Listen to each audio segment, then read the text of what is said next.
नमस्कार मंडळी, मी शीतल आणि तुम्ही पाहताय दिल्लीकर मराठी। आजच्या व्हिडिओमध्ये मी तुम्हाला सर्वपित्री अमावस्येची संपूर्ण माहिती देणार आहे की सर्वपित्री अमावस्येच्या दिवशी नेमका आपण काय काय करू शकतो।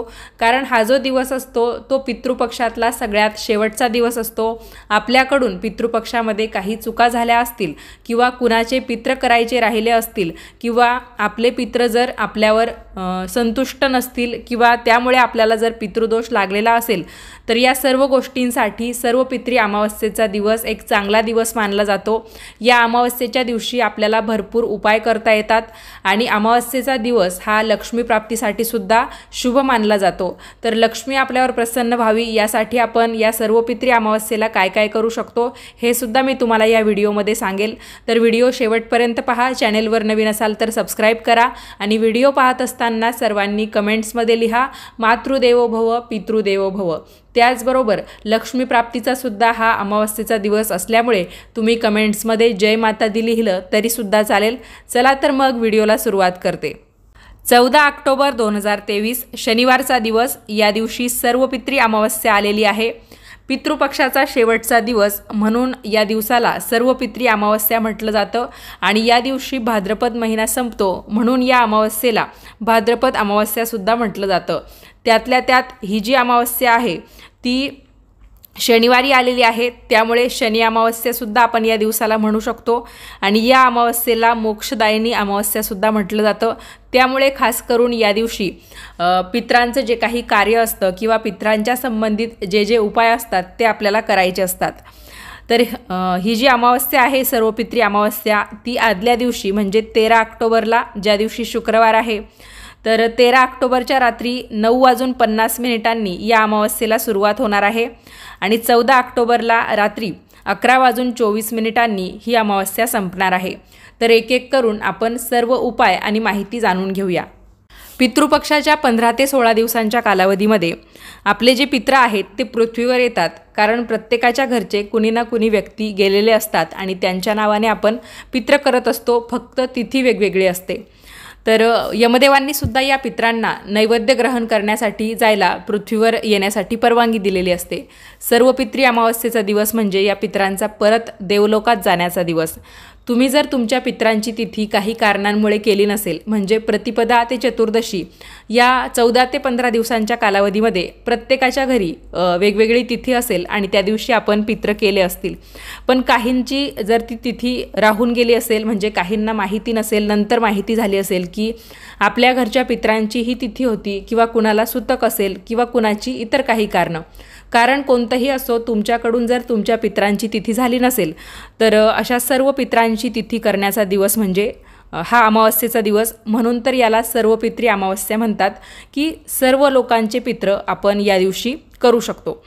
त्याचबरोबर ज्यांना ज्यांना प्रखर पितृदोष आहे त्यांनी पित्रांची तिथी केली असेल, म्हणजे अमावस्येच्या अगोदर तुमच्या घरामध्ये त्यांची जी तिथी होती ती जर तुम्ही केली असेल तरी पण तुम्हाला जर प्रखर पितृदोष सांगितलेला असेल तर अमावस्येच्या दिवशी पुन्हा एकदा तुम्ही एखादं श्राद्ध किंवा श्राद्धविधी जो असतो, म्हणजे पित्रांचा जो काही स्वयंपाक असतो तो पुन्हा एकदा करू शकतो। कारण पित्रांचं श्राद्ध आणि तर्पण केल्यामुळे आपल्याला पूर्वजांचा आत्मा अनेक वर्ष तृप्त राहतो असं शास्त्रामध्ये सांगितलेलं आहे। तर तुम्ही तेही करू शकता। त्याचबरोबर काही उपाय आहेत ते सुद्धा या दिवशी तुम्ही करू शकता। तर सगळ्यात पहिलं म्हणजे आपल्या पूर्वजांना निरोप देण्याचा हा दिवस म्हणून पितृपक्षाची ही समाप्ती तिथी। तर सकाळी उठल्यानंतर आपल्याला गायत्री मंत्राचा उच्चार करायचा आहे आणि सूर्यदेवांना जल अर्पण करायचं आहे। पिंपळाच्या झाडाला पित्रांचं निवासस्थान मानलं जातं, त्यामुळे या दिवशी तुम्ही पिंपळाच्या झाडाला जलसुद्धा अर्पण करू शकता। काळे तीळ मिक्स करून किंवा सुगंधित फुले मिक्स करून सुद्धा तुम्ही हे पाणी पिंपळाच्या झाडाला जर अर्पण केलं तर पित्रांची तहान भागते असं म्हटलं जातं। या दिवशी तुम्ही पंचमहाबलीसह लोकांना सुद्धा अन्नदान करू शकता। घरी श्राद्धासाठी तयार केलेलं जे काही अन्न आहे त्या अन्नातून तुम्ही 5 भाग तयार करायचे आहे, म्हणूनच त्याला पंचबली यज्ञ किंवा पंचबली दान म्हणू शकतो आपण ज्याला। तर गाय, कुत्रा, कावळे, देवता आणि मुंग्यांना तुम्ही थोडा थोडा नैवेद्य अर्पण करायचा आहे। तर देवघरातल्या देवांना तुम्ही नैवेद्य ठेवू शकता किंवा पिंपळाच्या झाडाखाली ठेवला देवांच्या नावाने किंवा पित्रांच्या नावाने तरीसुद्धा चालेल। त्याचबरोबर पितृपक्षाचा जो काही नैवेद्य असतो तर तो गाईलासुद्धा दिला जातो, कुत्र्यांना दिला जातो, कावळ्यांना दिला जातो, कारण या सर्व प्राण्यांना यामध्ये मान आहे. मुंग्यासुद्धा त्यामध्येच येतात. तर मग अशा पद्धतीने तुम्ही अन्नाचे 5 भाग करा आणि जिथे मुंग्या असतील तिथे थोडासा नैवेद्य ठेवा. कुत्रे असतील तर कुत्र्यांनासुद्धा थोडासा नैवेद्य देऊ शकता, गाईला देऊ शकता, कावळ्यांनासुद्धा देऊ शकता. आणि तुमच्याकडून जर पितृश्राद्ध करताना काही चूक झाली असेल तर त्यासाठी सुद्धा तुम्ही क्षमा मागू शकता. आता मी तुम्हाला सर्व पितृ अमावस्येच्या दिवशी करण्याचे काही महत्त्वाचे उपाय सांगते, जे फक्त वर्षभरातून एकदा म्हणजे या सर्व पितृ अमावस्येलाच करता येतात. तुम्हाला जर पितृदोष सांगितलेला असेल किंवा तुमचे पितृ तुमच्या कुलदेवी कुलदैवतांप्रमाणे नेहमी तुमच्यावर प्रसन्न राहावे, त्यांचा आशीर्वाद तुमच्या पाठीमागे कायम राहावा, म्हणजे तुम्ही करत असलेल्या कामांमध्ये किंवा तुमच्या मुलाबाळांवर कोणतंही संकट येणार नाही, तुम्ही तुमच्या कामामध्ये यशस्वी व्हाल, तर यासाठी पितरांचा आशीर्वाद असणंसुद्धा तितकंच महत्त्वाचं असतं. तर या सर्व गोष्टींसाठी तुम्ही हा उपाय सर्व पितृ अमावस्येला अवश्य करावा. तुमचे पितृसुद्धा तुमच्यावर कायम खुश राहतील. त्यासाठी तुम्हाला तुमच्या घरामध्ये एक धूप करायचा आहे. हा धूप तुम्ही संध्याकाळी दिवे लागणीच्या वेळा किंवा रात्री केलात तरीसुद्धा चालेल. तर त्यासाठी तुम्हाला एक मातीची पंती घ्यायची आहे. तुमच्याकडे जर पंचगव्यांपासून म्हणजे गाईच्या शेणापासून बनवलेली पंती असेल, आजकाल पूजेचं साहित्य जिथे मिळतं तिथेही ती मिळून जाते, किंवा मग जिथे गृहोद्योग असतात तिथेसुद्धा या पंत्या बनवल्या जातात. मिळाली तर बघा, नाहीतर आपली दिवाळीची जी मातीची पंती असते ती घेतली तरीसुद्धा चालेल. त्यामध्ये सुद्धा थोडंफार गाईचं शेण वगैरे वापरलेलंच असतं. तर या पंतीमध्ये आपल्याला 2 फुलासहित असलेले लवंग ठेवायचे आहे, एक बत्तासा आणि 3-4 कापूरवड्या ठेवायच्या आहे. तर कापूर तुम्ही कोणताही वापरू शकता. पंतीमधलं हे जे साहित्य आहे ते आपल्याला पेटवायचं आहे आणि याचा जो धूप आहे तो आपल्याला आपल्या पूर्ण घरामध्ये फिरवायचा आहे. तर तुम्ही ही पंती एखाद्या मोठ्या ताटामध्ये किंवा प्लेटमध्ये ठेवू शकता, जेणेकरून तुम्हाला चटका बसणार नाही किंवा हाताला गरम लागणार नाही.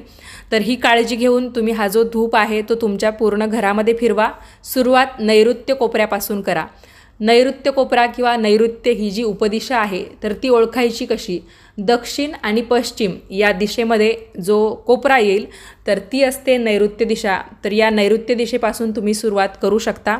संपूर्ण घरामध्ये फिरवून झाल्यानंतर तुम्हाला हा जो धूप आहे तो परत नैऋत्य कोपऱ्यामध्ये ठेवायचा आहे. तिथे जागा नसेल तर दुसऱ्या कोणत्याही कोपऱ्यात ठेवला तरीसुद्धा चालेल, काही हरकत नाही. हा दिवा ठेवताना आपलं तोंड जे आहे ते दक्षिण दिशेला असलं पाहिजे, कारण दक्षिण दिशा ही यमाची किंवा पितरांची दिशा म्हणून आपण मानतो. तर पूर्ण घरात धूप फिरून आल्यानंतर नैऋत्य दिशेत ही पंती आपण ठेवली. यानंतर दक्षिण दिशेला तोंड करून आपल्याला 108 वेळा ओम पित्राय नमः या मंत्राचा जप करायचा आहे, किंवा पितृदेवो भव पितृदेवो भव असं तुम्ही 108 वेळा म्हणू शकता. 108 वेळा शक्य नसेल तर तुम्ही तुमच्या इच्छेनुसार विषम संख्येमध्ये 11, 21 किंवा 41 म्हणजे विषम संख्येमध्ये तुम्हाला जितक्या वेळा म्हणता येईल तितक्या वेळासुद्धा म्हणू शकता. यानंतर तुम्ही मनातल्या मनात तुमच्या पूर्वजांना प्रार्थना करायची आहे की तुमचा आशीर्वाद आमच्यावरती सदैव राहू द्या. तुमच्या आशीर्वादाने आमच्या सर्व मनोकामना पूर्ण होतील आणि आम्हाला सुखसमृद्धीसुद्धा मिळेल. त्यानंतर तुम्ही तो पेटलेला दिवा तसाच तिथे राहू द्या आणि दुसऱ्या दिवशी सकाळी उठून तुम्हाला तो कचऱ्यामध्ये टाकून द्यायचा आहे. यानंतरचा दुसरा उपाय आपल्याला खास लक्ष्मी प्राप्तीसाठी करायचा आहे. घरातील ईशान्य कोपऱ्यामध्ये एक लाल कपडा ठेवून त्याच्यावर तुम्हाला तुमच्या घरातला झाडू ठेवायचा आहे. तुम्ही शिरई वापरत असाल किंवा झाडू किंवा जे काही म्हणजे झाडूचे जे काही प्रकार तुम्ही घरामध्ये झाडण्यासाठी वापरत असाल तर त्यातला कोणताही एक झाडू तुम्हाला या लाल कपडावर ठेवायचा आहे. त्या झाडूवर तुम्हाला हळदी कुंकू आणि फूल त्याचबरोबर अक्षदा वाहून त्यांची पूजा करायची आहे. तर आपल्या घरातला जो झाडू असतो ज्याने आपण स्वच्छता करतो तर त्याला आपण माता लक्ष्मीचं स्वरूप किंवा प्रतीक मानतो. तर अमावस्येच्या निमित्ताने आपल्याला आपण जो काही झाडू वापरतो तर त्याची अशी पूजा करायची आहे. आणि झाडूच्या वरच्या साईडला आपल्याला लाल रंगाचा दोरा बांधायचा आहे. आपण हाताने झाडू जिथे पकडतो तर तिथे आपल्याला लाल रंगाचा दोरा बांधायचा आहे. आणि या झाडूच्या समोर आपल्याला एक तुपाचा दिवा लावायचा आहे. तुम्ही पंतीसुद्धा लावू शकता. आणि यानंतर माता लक्ष्मीचा तुम्हाला जप करायचा आहे. तर साध्या पद्धतीने जय माता दी किंवा लक्ष्मी माता की जय या पद्धतीने तुम्ही जप करू शकता. नंतर तो झाडू तुम्हाला कोणत्याही कपड्याने झाकून ठेवायचा आहे। नवा कोरा कपडा असेल म्हणजे एखादा ब्लाऊज पीस असेल किंवा जो काही स्वच्छ कपडा तुमच्याकडे असेल तर पूजा झाल्यानंतर आणि जप करून झाल्यानंतर तुम्हाला हा झाडू झाकून ठेवायचा आहे, उघडा ठेवायचा नाही। दुसऱ्या दिवशी सकाळी उठल्यावर प्रथम तुम्हाला या झाडूने तुमच्या घरातलं जे स्वयंपाकघर आहे, स्वयंपाकाची जी खोली असेल तर ती झाडून काढायची आहे आणि नंतर तुम्हाला बाकीच्या खोल्या झाडायच्या आहे। तर सुरुवात स्वयंपाकघरापासून करावी एवढंच मला तुम्हाला सांगायचं आहे। यामुळे काय होईल, तुमच्या घरातली निगेटिव्ह एनर्जी, नकारात्मक ऊर्जा निघून जाईल आणि हा झाडू तुमच्याकडून जिथे जिथे फिरेल तिथे तिथे माता लक्ष्मीचं साक्षात आगमन होईल। लक्ष्मी प्राप्तीसाठी सर्व पित्री अमावस्येच्या दिवशी हा उपाय केला जातो। तुमच्याकडे जर नवीन झाडू असेल तर तोही तुम्ही वापरू शकता किंवा रोजच्या वापरातल्या झाडूसोबतसुद्धा तुम्ही हा उपाय करू शकता। पण खूपच तुटलेला आणि खराब झालेला झाडू असेल तर या दिवशी तुम्ही खास करून नवीन झाडू आणून त्या झाडूचं अशा पद्धतीने पूजन करून दुसऱ्या दिवशी त्या झाडूने प्रथम तुम्हाला तुमचं स्वयंपाकघर झाडायचं आहे। तर नक्की तुम्ही हा उपाय करा। यानंतरचा सगळ्यात शेवटचा आणि महत्त्वाचा उपाय जो आपल्याला पितृपक्ष अमावस्येच्या दिवशी संध्याकाळी करायचा आहे, सर्व पित्री अमावस्या ज्याला आपण म्हणतो। तर या उपायासाठी तुम्हाला एक मातीचा दिवा, मातीची पंती किंवा मग गाईच्या शेणापासून बनवलेली गौरी लागणार आहे। तर पूर्ण गौरी असेल तर ठीक, नसेल तर गौरीचा एखादा तुकडासुद्धा तुम्ही घेऊ शकता। जर तुम्ही पंती घेतली तर या पंतीमध्ये तुम्हाला थोडासा गूळ आणि तूप टाकायचं आहे। जर तुम्ही गौरी घेतलेली असेल तर या गौरीवर डायरेक्ट तुम्ही थोडासा गूळ आणि तूप टाकू शकता। नंतर तुम्हाला ही जी गौरी आहे तर ती पेटवायची आहे। पंती असेल तर पंतीमध्ये तुम्ही हे साहित्य टाकल्यानंतर तुम्ही ते पेटवायचं आहे। आणि हे जे साहित्य आहे, समजा तुम्ही गौरीच घेतलेली असेल तर तीसुद्धा एखाद्या मोठ्या भांड्यामध्ये ठेवा आणि हिचा जो धूर आहे तो सर्व घरामध्ये फिरवा। पंती असेल तर पहिल्या उपायाप्रमाणे तुम्ही पूर्ण घरभर हा जो गोड धूप असतो, गुळामुळे आणि तुपामुळे एक गोड पद्धतीचा धूप तयार होतो, तर हा सुद्धा तुम्हाला तुमच्या घरभर फिरवायचा आहे आणि पितृदेवो भव असा 108 वेळा जप करायचा आहे। अशा पद्धतीने तुम्ही जर हे उपाय केले तर तुमच्या जीवनातल्या समस्या नक्कीच कमी होतील। ज्यांना ज्यांना पितृदोष सांगितलेला असेल त्यांनी तर हे उपाय आवर्जून करावे।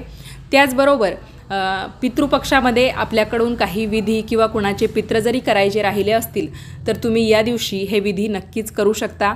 भलेही पित्रांचं जेवण किंवा नैवेद्यही तुमच्याकडून करणं झालं नाही तर त्यासाठी हे उपाय तुमच्यासाठी अतिशय महत्त्वपूर्ण ठरतील आणि याचा तुम्हाला लाभसुद्धा होईल।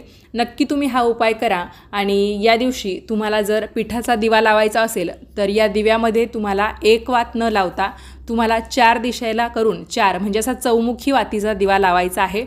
तर यामुळे सुद्धा तुमचे पित्र जे आहेत ते तुमच्यावर कायम प्रसन्न राहतील। दक्षिण दिशेला हा दिवा तुम्ही ठेवायचा आणि याच्या वाती साहजिक 4 दिशांना 4 राहणार आहेत, त्यामुळे तुम्ही हे उपाय या दिवशी नक्की करा। शास्त्रामध्ये सांगितलेलं आहे सर्व पित्री अमावस्येच्या दिवशी असा आपण 4मुखी वातीचा म्हणजे 4 दिशेला 4 करून वातींचा दिवा लावला तर पितृलोक सोडताना आणि देवलोकात जाताना हा जो दिवा आहे चौमुखी दिवा तर हा पित्रांचा मार्ग उजळून टाकतो। तर आवर्जून तुम्ही पिठाचा दिवा किंवा पंतीमध्ये का होईना 4 वाती अवश्य लावा। आजच्या व्हिडिओमध्ये मी तुम्हाला सर्व पित्री अमावस्येची जी काही माहिती दिली तर ती तुम्हाला कशी वाटली कमेंट्स करून कळवा। आवडली असेल तर व्हिडिओला लाईक करा, जास्तीत जास्त शेअर करा आणि असे छान छान माहितीपूर्ण व्हिडिओज पाहण्यासाठी आजच दिल्लीकर मराठीला सबस्क्राईब करा। धन्यवाद।